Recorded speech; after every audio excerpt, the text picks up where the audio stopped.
In this video, we're going to be mixing with compression. Now, we don't really have time for me to walk you through every step of the process, but I have made some bonus content that's available for you to download, and they're actually the files that are included with your compressor cheat sheet in the bonus content folder. This will give you a chance at different times during this video to kind of just sit down and do some critical listening of the files on your own system, and that way you can kind of work at your own pace and you won't have to fast forward through a whole bunch of video.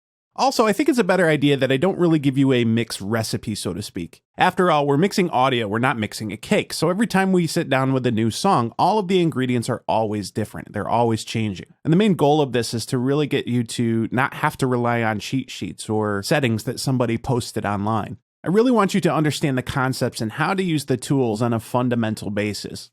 So the first thing I want to talk about is my approach to a mix. Once I understood the basics of how compression works, the question of how do I compress something quickly turned into when do I compress something?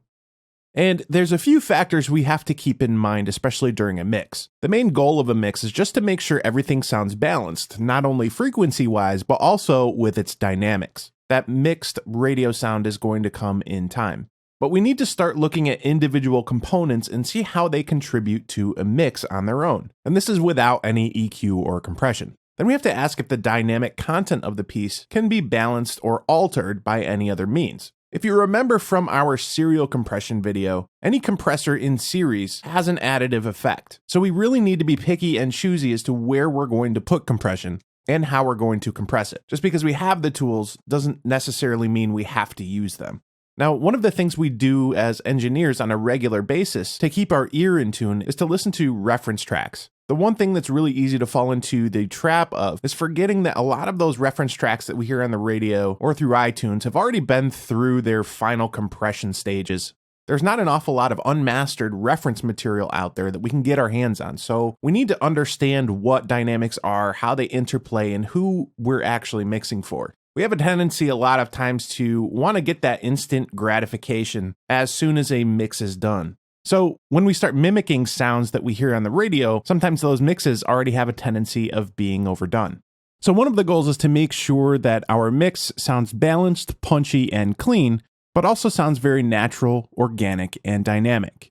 So when I approach a mix, I do try to force myself to hear what the tracks sound like without any EQ or compression.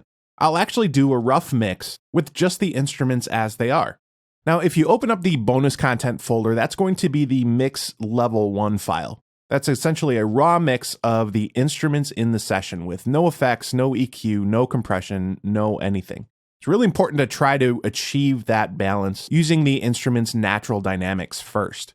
Once we understand how those natural dynamics work, then we can start manipulating them. So sometimes it's just a good ear training exercise to go back to one of your old mixes, take everything off, and then just mix it without any EQ or compression. So if you want to take a few minutes, you can pause the video here, take a quick listen to that track, and then we'll meet up again here and review what we've just listened to.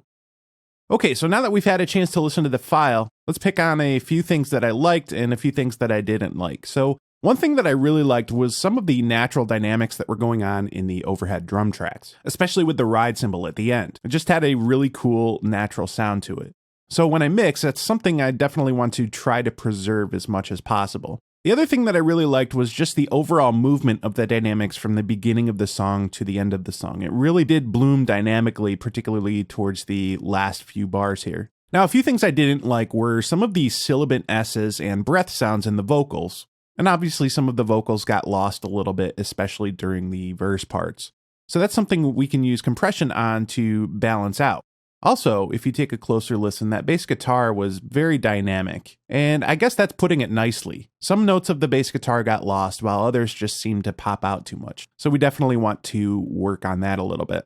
But first things first, before I go and run for the compressor, I usually try to see if EQ can help to balance out the tracks a little bit, because really these S sounds in the vocals just have a little bit more energy than the rest of the track. And in the bass guitar part, there's just a few notes that seem to be a little bit more resonant than the others. So I'll actually go through and try to EQ out the problematic spots of the mix before I even run for the compressor. Sometimes that's all you need to make a track dynamically sit in the mix. Now, if you want to go back to the bonus content folder, you can refer to the mix level 2 file, which essentially just has some adjusted volumes and the addition of some corrective EQ.